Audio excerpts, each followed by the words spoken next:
Welcome back to the final week of the ANZ Heroes of the Storm Season 4 qualifiers, and I'm GL Phoenix, and with me is Blank, and, well, Blank, we kind of have a bit of a matchup that we didn't really expect at this point in the competition. Nomia up against Crimson, as Crimson had got a massive upset against Darksided. Yeah, you're exactly right. We just saw the games of Crimson being played against Darksided, and they took it very convincingly. I'm a little bit worried for Nomia here. But yes, we were expecting a Crimson Nomia last round, but we do have Crimson, which I think will be an interesting game to watch. We're on Dragonshire GL, and first bands coming up. What are the priority bands here, you think?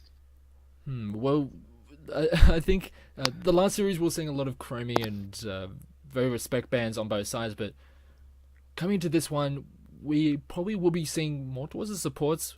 Usually we do see a band thrown at Tassadar.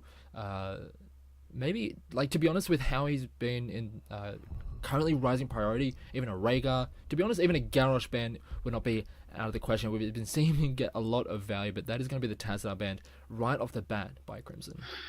You called it. You called the Tassadar ban. Are we going to see a follow-up support ban here? Perhaps an Oriole? The Oriole would be a rather interesting band. I mean, sure, she is still quite strong, but not nearly the amount of overwhelming strength that she once had. Now that Blinding Light at 7 has been taken out of the game, but it's going to be the Greymane band away, but the Garrosh first pick for Crimson.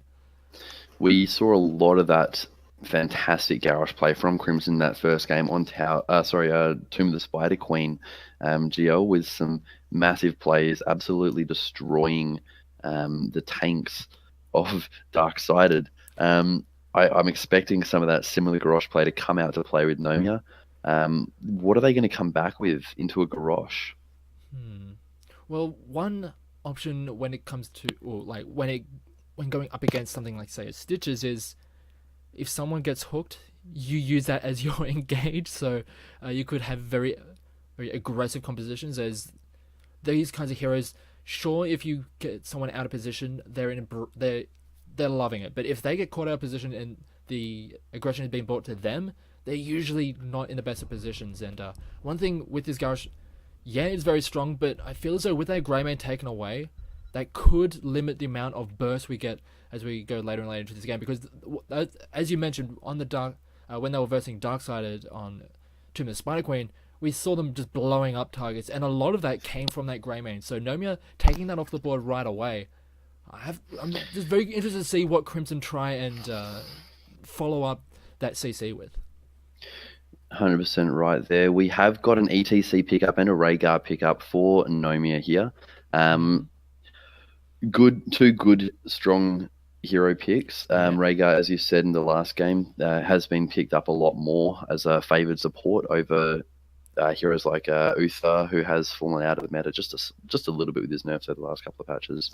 And also ETC, very strong, and we saw the potential strengths of it in the previous series, but we'll have to wait and see how it goes against the Garrosh. I mean, he does have his own escape with that power slide, but on the side of Crimson, they're using what they used in the last series, essentially, and it's going to be the Malthael on the Falstad. So they had that global pressure with that Falstad. We'll have to see if they ban away that Dahaka to try and monopolize that.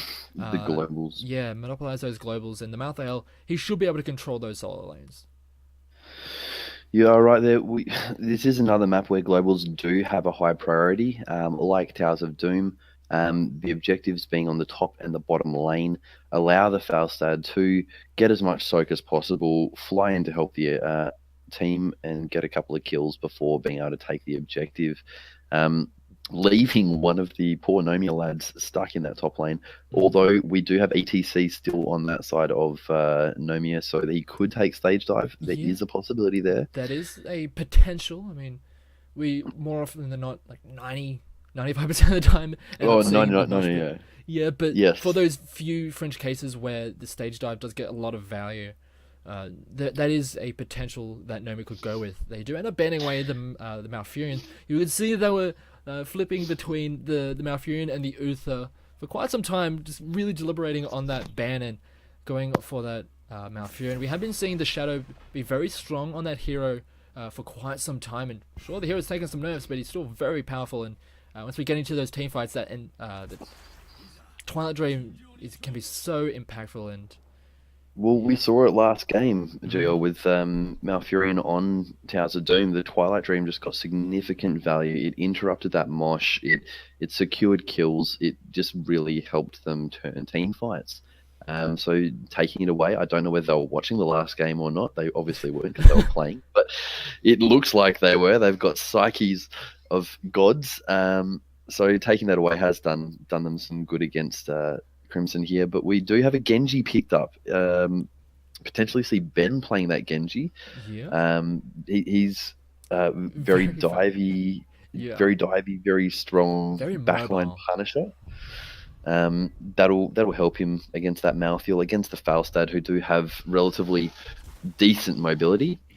And we also see that Harker picked up there. There's that global that wasn't taken out.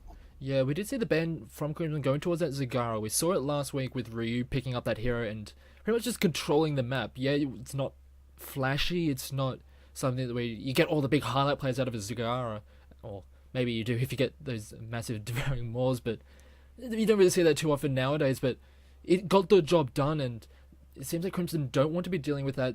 They want to try and just make it as standard can be. But that, as you mentioned, it does leave up to the Harker, so they will be able to match that global pressure. And Nomia just getting comfort picks across the board. Yeah, 100% right. Comfort picks for everyone there. Vanilla will be playing that Rhaegar role. I'm guessing we'll have Penta on ETC. Ben will probably be playing the Genji. Who's going to be on Dahaka? John? Well, we'll have to wait and Who see knows? what our... it could be Ryu on that Dahaka. He has been like Yeah, he has played it a lot. being the solo laner. We'll have to see how the rest of the drive or what their last pick ends up being. But on the side of Crimson, they opt in for the Tigers yet again. It's actually going to be the Karazim that I believe the Shadow will be going with for the support. So wanting to throw those hands just a few times, and we can We see him have do a decent gone amount of work. Yeah, we have seen Crimson again go with that solo tank Garrosh with the double tank killer with the Malthael and Tychus. It's kind of a hybrid of what they took on Tomb of the Spider Queen and on Towers of Doom. Comfort picks, I'm presuming, again, with Li Ming being picked up last for Nomia. Yeah, so this competition from Nomia, if they get rolling in a team fight, they can get those resets going and they are going to just demolish Crimson. But if Crimson are able to get those nice little pickoffs and blow up a single target, they could be in a pretty good position. But we are getting into the first game of this best of 3 series, and Blank, who you kind of favouring in this one so far? I mean, we have to kind of favour Nomia. They are the number one team. We've seen them come out time and time again, constantly on top. But after the last 2 games we just watched, and with the plays we've seen with the Garrosh, I'm not ruling Crimson out here. I do feel another upset coming. It's a potential. It is a likely, or it is in the realm of possibility that it could happen. But here we go. Game number 1 of this playoff series, round 2. Season 4. On the blue side, it is going to be Nomia. We have Fat94 on his Genji. Penta is on ETC. John is on Li Ming. Vanilla is on Rhaegar. And Ryu is going to be on that Dahaka. You called pretty much every single one of those. We did. On the right-hand side, on red, we have Crimson with Falstad being played by Altivian, Jesmez on the Malthael, the Shadow on Karazim, Azure on Tychus, and Leica again on that Garrosh. Nothing really out of the ordinary picked up. We have seen the Iron Fist for the Karazim there, and we've got the Agility again on the Dahaka. So very similar picks that we see across the board most of the we're starting to time. see very stable builds from a lot of these heroes as we go on and on. The one thing to note would probably be the Agile Dismount coming out of the Genji, which means he's probably not going to be going for that Swiss Strike build that we've been seeing quite a bit over the past couple of weeks. But Leica trying to get engaged, but ends up just taking a lot of damage for it in return. So not too much though. He is going to be safe with the rest of his team there, but bit of a precarious position. Yeah, they did try to get that early pick with the flip into the throw. Didn't quite work out for him. He took a lot of damage on that. In the meantime, we've got Genji chasing down Altivian on Falstad, getting a lot of damage on him as well. He's going to have to back off. Alrighty, so we're just in holding patterns right now. Is just way clear between top and mid and bottom, while we have the solo laners just doing their thing, as we do have a rotation up from Fat94 to the top side, trying to catch out Jesmez if he tries to contest Ryu on this shrine. But on the bottom side, it has been a pickup as Laika goes in onto Vanilla, who gets flipped into the tower, takes a lot of tower shots, and he's actually going to fall as like it does go very low, but all that armor is really helping out, as and it's going to be the first blood going over to Crimson. That is true. With the Fat 94 rotating up to try to help out Dahaka, we left 4 of Crimson to be able to get that kill. Left another massive throw play by the Garrosh. Fantastic, as we've always seen. He secured the kill and still managed to get away on next to no health. Yeah, Ryu is getting rotated on, as Altivian did use his flight to get up there, but he will just manage to utilize all of those brushes to get away, as Fat94 does rotate up as well, as he does a lot of damage onto Altivian. But that will just be forcing them back, as both ulters are now in control of Crimson, but they have no position to actually secure that Dragonite for themselves, so it is going to just be still very even, but not too much happening early on in this game. Right, surprisingly enough, with Crimson getting that first kill, Nomia still have a slight XP lead with a throw coming out from Garrosh onto Penta. A lot of damage going onto Penta. He's so low, somehow manages to survive the Shadow's chase.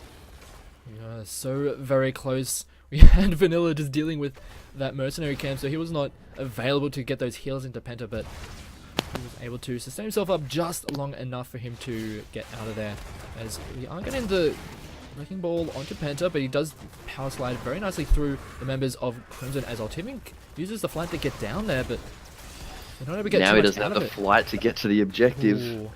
Yeah, now even though they have both of the altars, there's no one in the area to try and pick up that Dragonite for themselves, and it looks like Nomia are going to be able to pick up this first Dragonite, as there's not really much of a contest coming out for Crimson. You're right, while they were fighting down the bottom, Ben was hanging around mid, and Ryu took the top altar, giving them the DK with a essentially uncontested pickup. Yeah, and with the DK just pushing in mid, they are just getting a few early towers. no one stopping him. Yeah, he is able to get those first couple of towers, really start the experience gain for the team, and he's going to be rotating up to the top side, try and push down Jesmez as he does come up. It will start welling away, but we're seeing the mobility coming out of the Genji. Fat94 on this Genji, he's being very mobile around the map, and it's kind of catching out Crimson a little bit off guard. I mean, sure, we have the Falstad and he can fly around the map, but that is a much higher cooldown than just the general mobility coming out of a Genji, and we're starting to see that coming to effect. Yeah, alright, 5 seconds left on this dragon, and it's probably not going to get much more value than it already has. It did get the towers down and the gates down in the top and bottom lane. It's massive level lead we've got now for Nomia right now. Jesus! Falstad, we saw in the last game going from 100 to 0 in about 0.25 seconds. And we saw it again. Yeah, as Panther's going very low, as the Shadow comes diving in, but Vanilla is there to help him out with the nice cheeky heal. And yeah, we saw that Dragonite get a whole bunch of those towers, and we're starting to see the advantage in the experience already, well over a level in advantage for Nomia, and they can start to push down some more. And they're going to be not too far away from Heroics. I'll have to see how it goes, as a nice engage coming out on the top side. Jesmez taking a lot of damage, but they're not able to clean him up under that fort. But I'm liking the rotations coming out of Nomia. They're being very mobile, and they're just not allowing Crimson to get set up. Yeah, I mean, if you leave Jesmez on that Malthael alone against Dahaka the whole game, Jesmez was winning that fight most of the time, which is great when we saw that Ben rotate up into that top lane, help out the Dahaka, push back the Malthael, and essentially win that lane for them.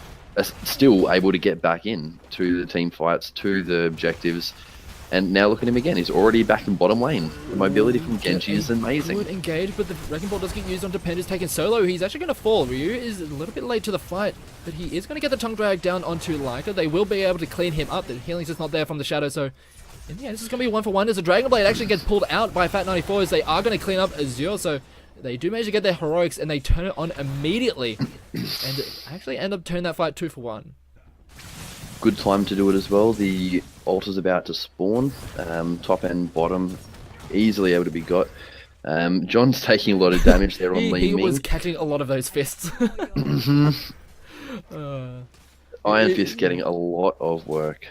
Yeah, it's a little bit surprising when you go up against a Karazim and all of a sudden he just starts throwing hands and you're not really ready for it, especially as a mage who can't really deal with it all that well, except to just run away. And yeah, so it is going to be the ult spawning already. Both of them are in favor of Nomia. They do get a nice mosh pit, but it gets interrupted by the grenade coming out of the Tigers as the Ancestral does get used. Oh, perfect coming out of John. They are going to be able to clean up Leica just so close, but actually the pump gets used. A nice gust to keep him away, but the fight is still going as they do have the Dragonite now. Fat94 is coming through to start wailing on this forward as Desmez is coming in from the top side, but not able to get too much done. Heroics are now there for both sides, but so many of them have been used for both sides.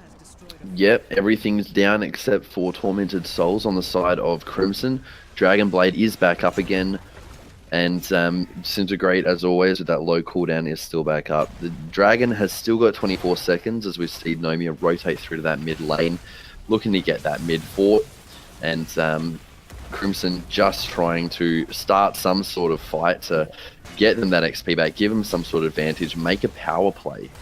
Yeah, they're trying to get that power play happening. Jesmez on the side. He is going to get locked down, takes a lot of damage, but he does get the Tormented Souls out. A lot of damage going down as the rest of Crimson are coming through to help out. As here comes the Dragon Blade. As he comes right out of the Dragonite, they do not manage to pick up one as the palm was perfectly timed, but the Karazim does fall for it, but it looks like the rest of Crimson are going to end up going down. Here comes the resets out of this hyper mobile composition out of Nomia. That they clean up. Getting some value on the Dahaka, allowing him to catch up and get that tongue on Tychus, securing that 4th kill. And, I was saying in the draft, this hyper mobile composition, it is going to get that 1 kill and then it's just going to snowball incredibly, and that's what we're seeing here. And there's not really a hell of a lot that Crimson can do when that starts happening. 100%, especially with Nomia picking up their 13 now as well. They've got 2 camps on that bottom lane that need to be cleaned up. Crimson are looking to get a pick, but it's just not happening for them. They're not getting the synergy and the burst that they needed, which they had in that first game against Dark-Sided. They don't have the Grey Mane. They've got a Karazim healing. It's just not working as well as it was last time. Yeah, going through the draft, I was worried that because they didn't have that Grey Mane, would they have enough to follow up onto that Garrosh getting a pick off? And so far, we're kind of still not very sold on what's happening right now. Is we're getting a decent amount of damage coming out of Azure, but it's just not nearly enough from the rest of the members that they're just not able to pick off any of those targets, and these extended fights are going quite well for Nomia. They do get a nice rotation up onto Ryu. They're not able to pick him out because he is just super mobile and he is super sustainable, and they get absolutely nothing out of that rotation except equalizing that lane. Yep, that's correct, and there's still almost a whole level of 13 talents. Using Falstad's flight to get up there. Now he doesn't have it, he's got to fly back down normally. It's not available for this Ultra Phase. Yeah, and this looks like it's going to be yet another Dragonite going over to Nomia. As Fat94 could be going towards that DK, but instead he's just going to start blasting away at Jesmez. And he's going to force him back, and it's actually going to allow Penta to get into this Dragonite. So having probably a more favorable target in that DK allows them to be have a little bit more damage once we get into these fights. But Crimson, they're not wanting to fight. They're struggling in these fights, so they just don't really want to take it, and they're really going to punish for it throughout this game. Yeah, you're completely right there. With Nomia almost on their 16 talents and Crimson yet to pick up 13. Oh, we see Nomia pick up their 16 just before Crimson got Yeah. their 13. There's not much that Crimson are going to be able to do to defend this, GL. Yeah, we do see Panda starting to blast away at those front towers, but he's just going to allow the rest of his team to start blasting down the bottom side, as we do, as you mentioned, have that talent tier advantage, the level advantage. And has to be some considerable defense coming out of Crimson. Yeah, we have a decent amount of damage coming out of Azure. Altivian trying to just pump out as much as he can, but it's just not nearly enough to take down these members, these hypermobile members of Nomia. As we do have the Dragonite going to be expiring, and they're going to be able to back out without too much problem. Yeah, it looks like Nomia aren't willing to overcommit to this and just leave Ryu up the top there. Nice Successful burrow to avoid that gust, but he still could go down. The adaptation getting an incredible amount of value. As here comes a Dragon Blade, as he's going to start slashing through these very squishy members, as Altivian gets demolished as the taunt comes out, as a nice Tormented Souls is going across many members of Nomia, but they just don't have nearly enough on to back that all up. As you're in that Thor is just not able to do enough as well. He gets taken down, and this is Nomia just being hyper mobile and just applying so much pressure to Crimson, and there's just nothing that they can do about it. They try to make a play and they get it turned around in their face. Yeah, I mean, the second that Falstad flew up, we saw Nomia take that bottom keep free of charge, no contest at all, and then the entire of Crimson had to go in to try to save or recover what was an attempted gank on Ryu on that Haka. Yeah, and that adaptation getting almost maximum value, being able to keep himself alive, and have to give a lot of credit to him for that dodge of the mighty gust. If that had gone off and he had been taken into the base of Crimson, he could have been in a much more precarious situation, but played it incredibly well, and they just continue to keep this incredibly powerful push coming through, and I'm not sure what Crimson can really do at this point.